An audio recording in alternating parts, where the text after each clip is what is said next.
Welcome guys to another video, and today I'm going to show you how to loop a video on CapCut. So let's head on to CapCut, click on new project,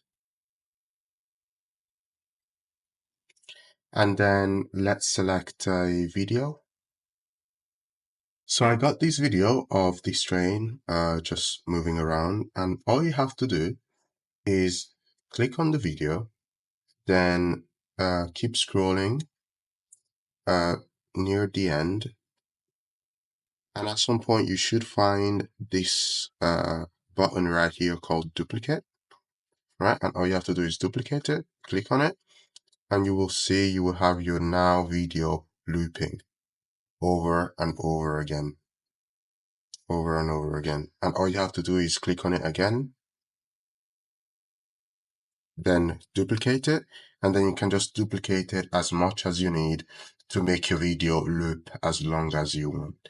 That's the video. If you enjoyed it, like, comment, subscribe, and I'll see you in the next.